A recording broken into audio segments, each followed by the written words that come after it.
Driverly.com, unlimited drama series. My name is Jack Parker, and I fix things for a living. Cars, trucks, motorcycles, anything with an engine and four wheels or less. What I couldn't fix was my marriage, though God knows I tried harder than I should have. The call came at 3 in the morning. Mom had collapsed in her kitchen, heart attack, rushed to St. Mary's Hospital. I threw on yesterday's work clothes and drove through empty streets, my hands shaking on the steering wheel. When I got to the ICU, she looked so small in that hospital bed, tubes running everywhere, machines beeping like some mechanical prayer. I called Lila from the waiting room, my wife of 18 years, mother of my daughter, the woman who used to bring me coffee at the shop when we were dating. "Jack, it's 3:30 in the morning," she said, her voice sharp with annoyance. "Mom's in the hospital. Heart attack. It's bad, Lila. Really bad." Silence, then. "I'm sorry to hear that. I'll try to visit tomorrow if I can fit it in." Try to fit it in? I couldn't believe what I was hearing. "Lila, she might not make it through the night." "Jack, you're being dramatic. Your mother is tough. She'll pull through." A pause. "Listen, I have that girls' night planned for tomorrow. The whole office is going. I can't cancel now." I sat there in that plastic hospital chair, fluorescent lights buzzing overhead, watching my mother fight for her life through the window, and my wife was worried about her girls' night. "Right," I said. "Wouldn't want to disappoint the girls." "Don't be sarcastic, Jack. It doesn't suit you." She hung up. That's when something inside me cracked. Not broke. Cracked. Like a windshield hit by a stone, still functional, but damaged in a way that would only spread. I spent the next 3 days at the hospital. Mom stabilized, thank God, but she'd need surgery and weeks of recovery.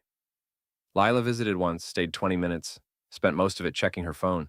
Our daughter Annie, 16 and full of teenage contempt, showed up long enough to take a selfie with Grandma for her Instagram story. "This is so depressing," Annie said, scrolling through her phone. "Can we go? My friends are meeting at the mall." "Your grandmother almost died," I said. "But she didn't, right? So everything's fine." She looked at me with those cold blue eyes she'd inherited from her mother. "Maybe if you weren't so pathetic all the time, people wouldn't treat you like a loser."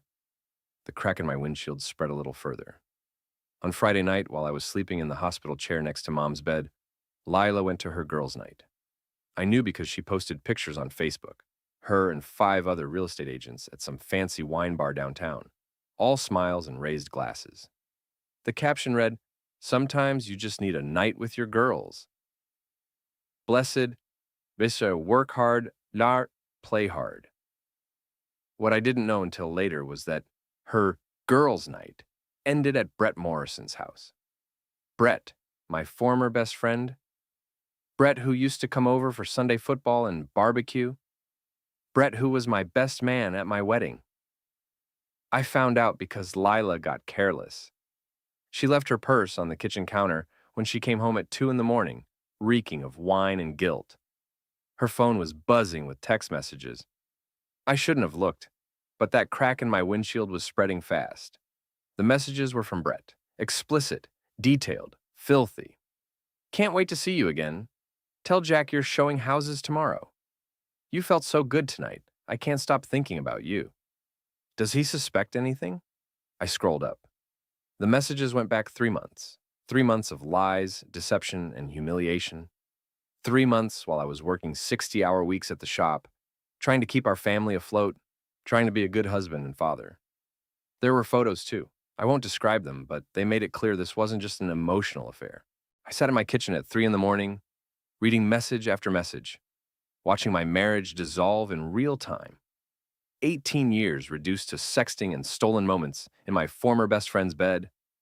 The crack became a spider web. Saturday morning, Lila came downstairs in her silk robe, hair perfect, makeup already applied. She poured herself coffee and started scrolling through her phone like nothing had happened. "How's your mother?" she asked without looking up. "She's alive. No thanks to you." "Don't be dramatic, Jack. I visited her. For 20 minutes. You spent more time picking out your outfit for last night." She finally looked at me. "What's that supposed to mean?" I could have confronted her right then, could have thrown the phone on the table, screamed about Brett, demanded explanations and apologies. The old Jack would have done that. The pathetic Jack who fixed everyone else's problems while his own life fell apart. Instead, I smiled. Nothing, honey. Just glad you had fun with the girls. She studied my face for a moment, then shrugged. I did. We should do it more often. You should, I said, and you really should.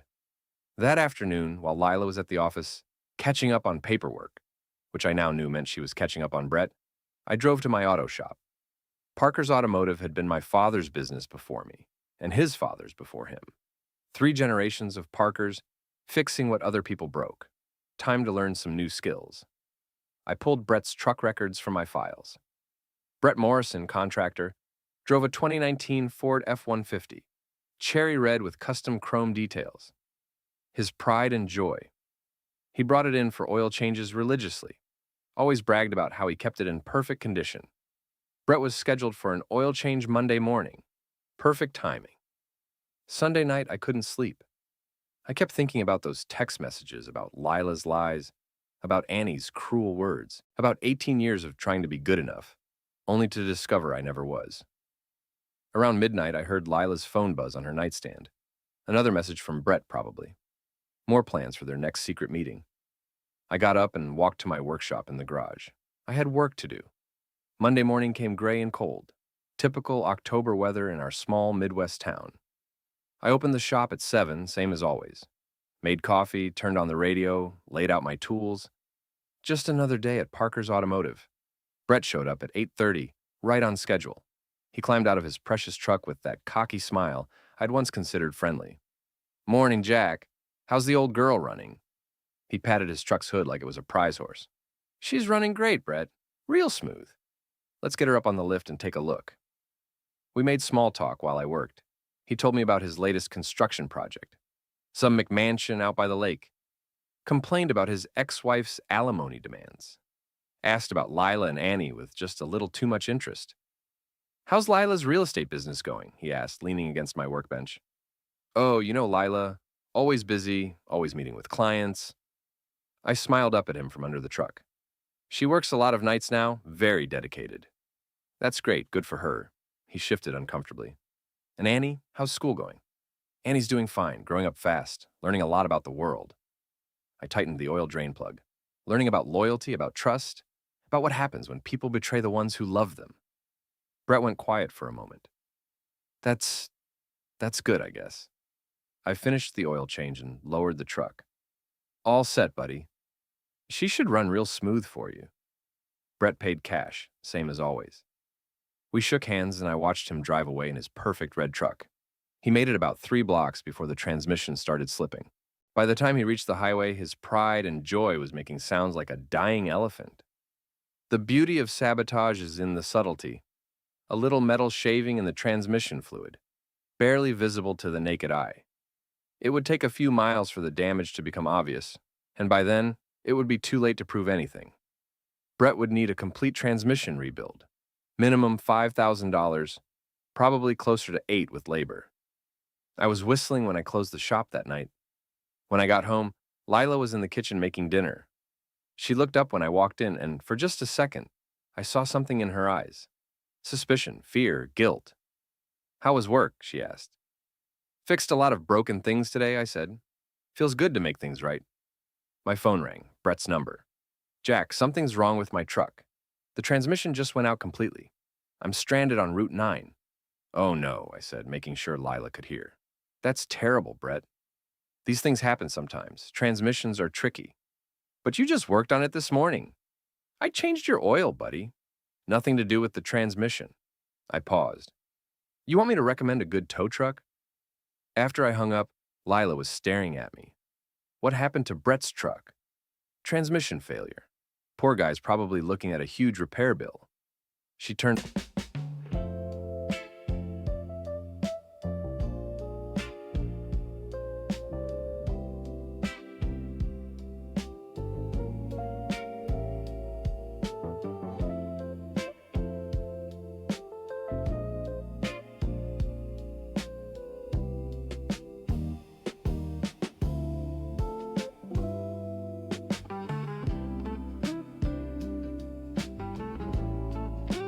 back to the stove, but I saw her hands shaking slightly as she stirred the pasta sauce.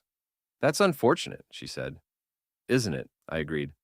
Sometimes the things we trust most let us down when we least expect it. The crack in my windshield had become a full break, but instead of falling apart, I was seeing everything more clearly than ever before. That night, while Lila slept beside me, I lay awake planning my next move. She'd betrayed me, my daughter despised me, and my best friend was screwing my wife. They wanted a villain? Fine. I'd give them the best villain they'd ever seen. Tuesday morning brought the first real satisfaction I'd felt in months. Brett called 3 times before noon, each conversation more desperate than the last. Jack, the mechanic says my transmission is completely destroyed. Metal shavings everywhere. He's never seen anything like it. That's weird, I said, filing my nails while I talked. What are the odds? He thinks it might have been sabotaged. Sabotaged? Who would do something like that? I let concern creep into my voice. Brett, you don't think I had anything to do with this, do you? I mean, I just changed your oil. No, of course not. I'm frustrated, you know? $8,000 for a new transmission. That's rough, buddy. Really rough. After I hung up, I opened my laptop and logged into Facebook. Lila had posted another photo from her girls' night. The whole group raising their wine glasses, all fake smiles and glossy lips. 43 likes and counting. I scrolled through the comments. Lila's friends praising her for taking time for herself and living her best life. Her mother-in-law Evelyn commenting, "You deserve happiness, sweetheart." Evelyn. That bitter old woman had never liked me. Always thought her precious daughter could do better than a grease monkey. She lived in the fancy retirement community across town, spent her days playing bridge and spreading gossip like a virus. I clicked on Evelyn's profile. Public, of course. She was one of those people who shared every thought that crossed her mind. Inspirational quotes, political rants, photos of her meals, and complaints. Lots of complaints about her health, her neighbors, her ungrateful family. Interesting. Very interesting. That afternoon, I drove to St. Mary's to check on Mom. She was sitting up in bed, color back in her cheeks, arguing with a nurse about the hospital food. A good sign. Jackie, she smiled when she saw me. How's my boy? I'm fine, Mom. How are you feeling? Like I got hit by a truck, but I'll live. She patted the chair beside her bed. Sit down. Tell me what's really going on. My mother had always been able to read me like a repair manual. No point in lying. Lila's having an affair, I said. Mom's face didn't change expression. I figured as much. With who? Brett Morrison. That son of a bitch. Mom had never cursed much, so when she did, it carried weight. How long? 3 months, maybe longer. What are you going to do? I looked out the hospital window at the parking lot below. Normal people living normal lives, dealing with normal problems. I'm going to destroy them both. Good, Mom said. About time you grew a backbone. That evening, I sat in my workshop with a beer and Lila's laptop. She'd left it open on the kitchen table, password saved, trusting as a lamb. Or maybe she just didn't think I was smart enough to find anything incriminating. Her email was a goldmine. Messages to Brett, of course, but also conversations with her real estate colleagues. Complaints about me, about our marriage, about how unfulfilled she felt. Plans for the future that didn't include me. But the real treasure was her correspondence with a divorce attorney, Patricia Hendricks, Esquire. They'd been discussing strategy for weeks. How to maximize Lila's settlement. How to get custody of Annie. How to claim the house and half the business. My husband is emotionally abusive, she'd written. He isolates me from my friends and family. I'm afraid of what he might do if he finds out about the divorce. Emotionally abusive. 18 years of working my ass off to provide for my family, and I was emotionally abusive. The best part was the timeline. Lila planned to file for divorce right after Thanksgiving. She wanted to get through the holidays first, probably to avoid looking like the villain in front of Annie's friends' parents. How thoughtful. I forwarded the most damaging emails to my personal account, then cleared the browser history. Lila would never know I'd been there. Wednesday brought an unexpected gift. Annie came home from school in tears, threw her backpack on the floor, and stomped upstairs to her room. Lila was at the office, so it was just me and my sobbing daughter. I knocked on her door. Annie, what's wrong? Go away. Come on, kiddo, talk to me. You wouldn't understand. I tried the handle. Unlocked. Annie was face down on her bed, shoulders shaking. Her phone was on the nightstand, screen cracked. What happened to your phone? Madison threw it against the locker room wall. Madison Chen, Annie's former best friend. They'd been inseparable since middle school. Why would she do that? Annie sat up, mascara streaking down her cheeks. Because she's a bitch. Language. Because she found out I'd been talking to Tyler behind her back. Tyler Brennan. Madison's boyfriend, star of the basketball team. Every teenage girl's crush. Annie, it's not what you think. We were just texting. But Madison saw the messages and freaked out. She told everyone I'm a backstabbing slut. The irony wasn't lost on me. My daughter following. I saw her get in. I saw everything. Let me explain. Watch more on Grammarly.com. In her mother's footsteps. Maybe you should apologize to Madison. For what? I didn't do anything wrong. You betrayed your best friend's trust. Annie glared at me with those cold blue eyes. Like you would know anything about loyalty. What's that supposed to mean?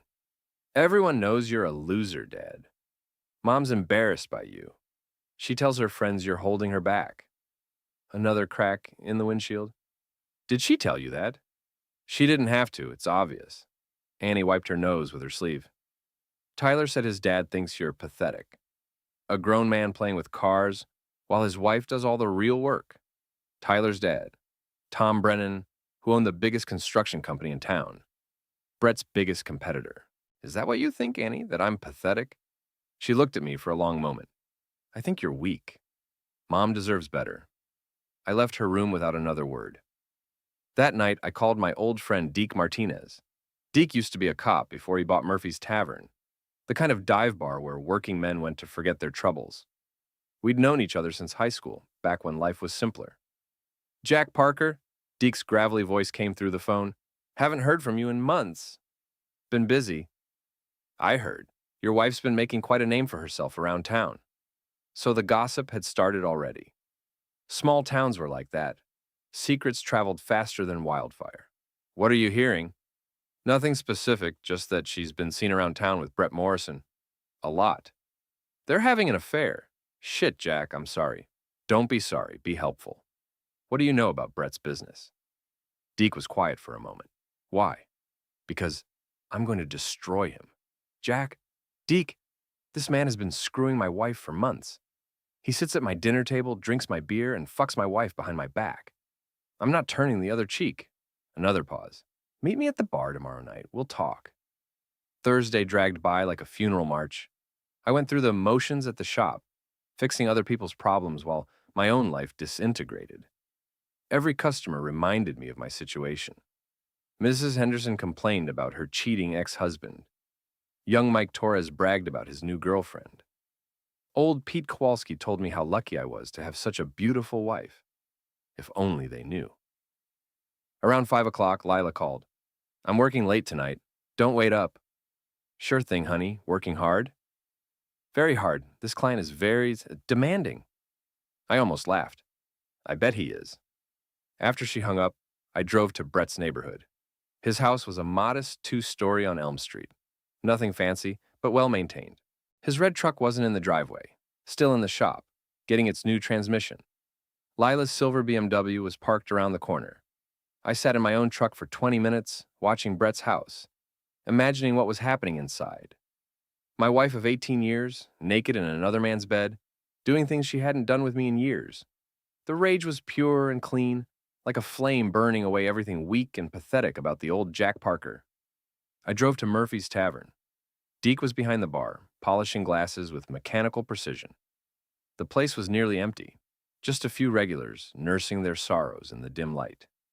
Jack. He poured me a whiskey without being asked. You look like hell. I feel worse.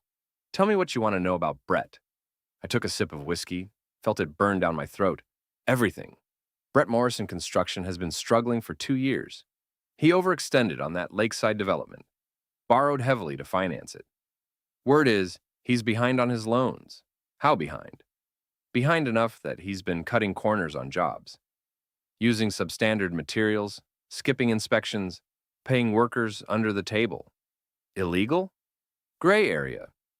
But if someone reported him to the building inspector, I smiled. Someone should do that. Jack, be careful. Brett's got friends in this town. People who owe him favors. What kind of friends? Deke leaned across the bar. The kind who wear badges.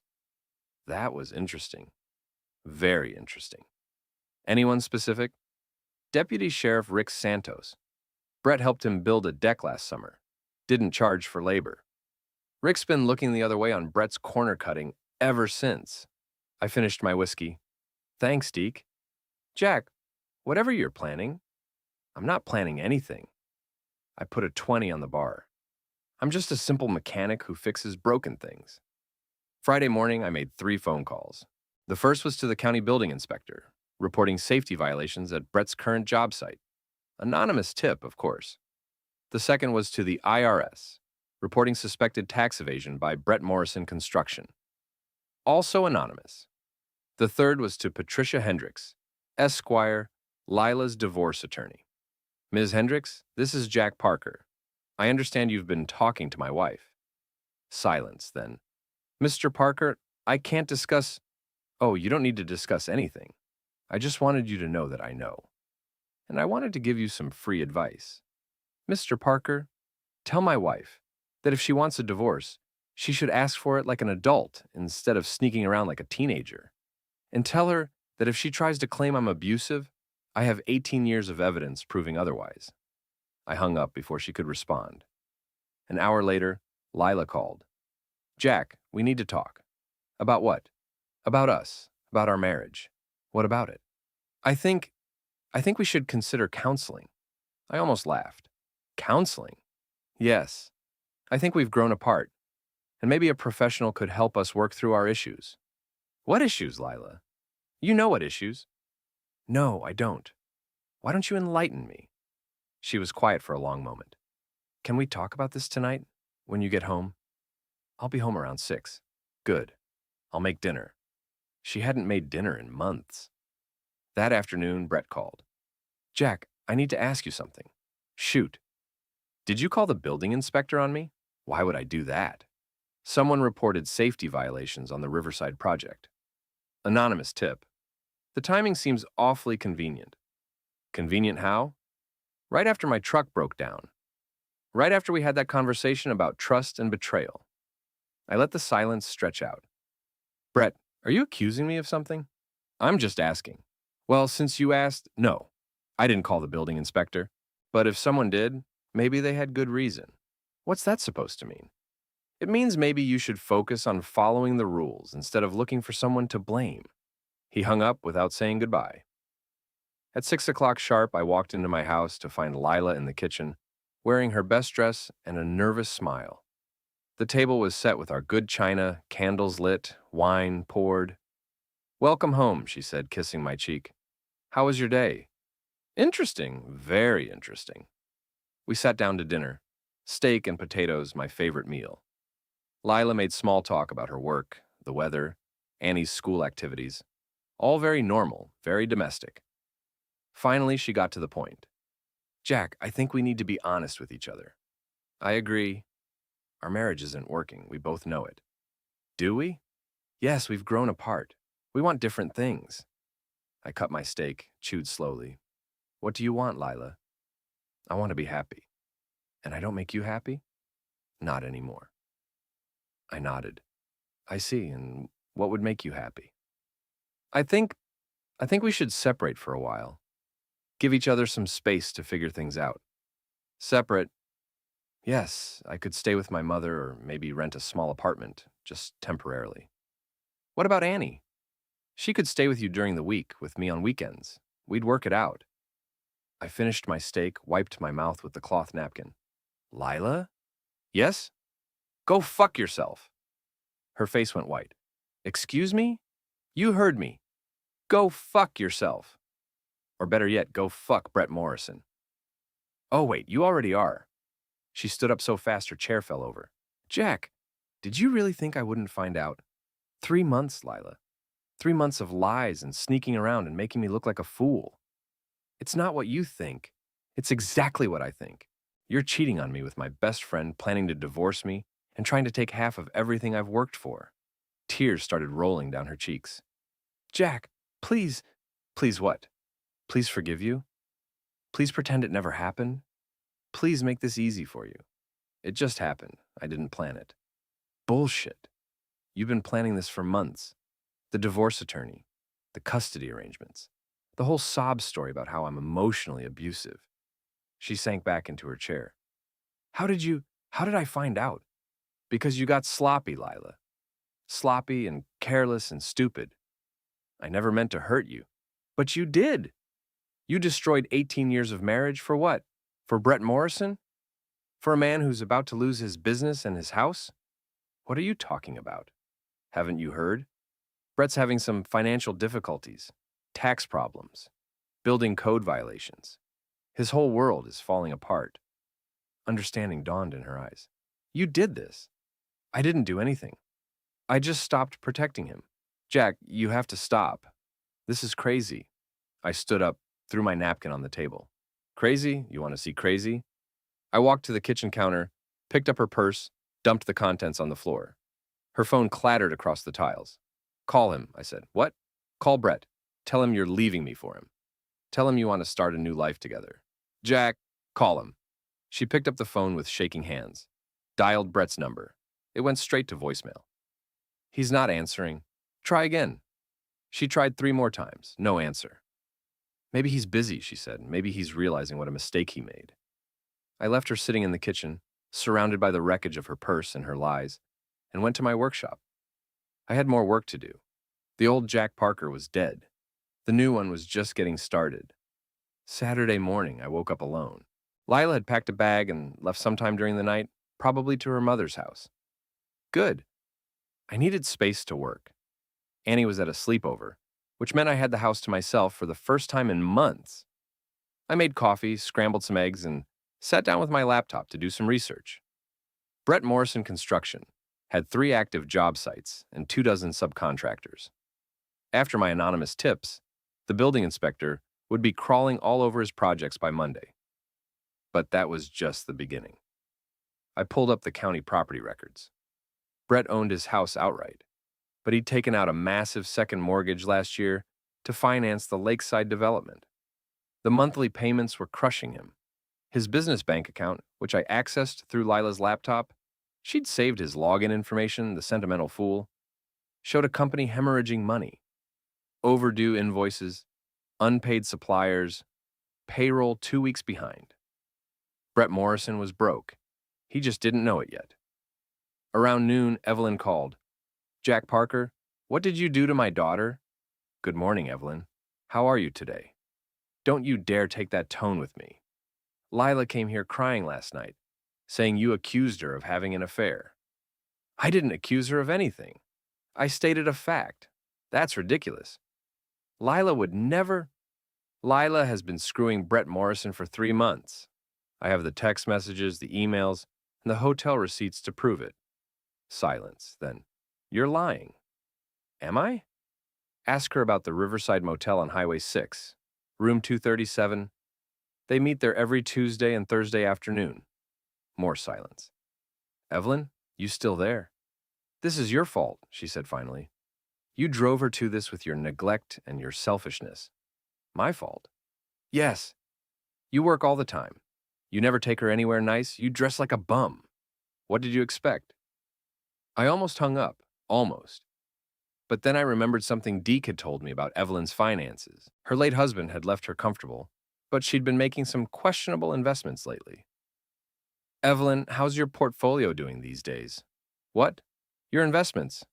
I heard you put some money into that new development Brett's building, the one by the lake. That's none of your business. How much did you invest, Evelyn? I said it's none of your business. 50,000? 100? More? She hung up. I smiled and opened a new browser window. Time to do some more research. Sunday afternoon, I drove to the hospital to visit Mom. She was being discharged Monday morning. Doctor's orders to take it easy for the next few weeks. You look better, she said when I walked into her room. I feel better. Good. Where's Lila? At her mother's. We had a conversation Friday night. About the affair? Among other things. Mom nodded approvingly. And Annie? Annie thinks I'm pathetic and weak. She'll learn otherwise. What's your next move? I pulled a chair up to her bed. Brett's business is about to collapse. The building inspector found code violations on all 3 of his active sites. The IRS is auditing his books. His biggest investor is about to pull out. His biggest investor? Evelyn. She put her retirement money into his lakeside project. Mom laughed, a sound like sandpaper on wood. That bitter old witch invested in her daughter's boyfriend's business? Apparently. And when that project fails, which it will, she'll lose everything. And Lila? Lila will have to choose between a broke boyfriend and a stable marriage. We'll see what she's really made of. Monday morning brought chaos. I opened the shop to find Brett waiting in the parking lot, pacing back and forth like a caged animal. Jack, thank God you're here. Morning, Brett. You look terrible. He did. Unshaven, clothes wrinkled, eyes red-rimmed from lack of sleep. The building inspector shut down all my job sites. Every single one. That's rough. And the IRS wants to audit 3 years of tax returns. Ouch. And Evelyn Morrison wants her money back. All of it. Bye.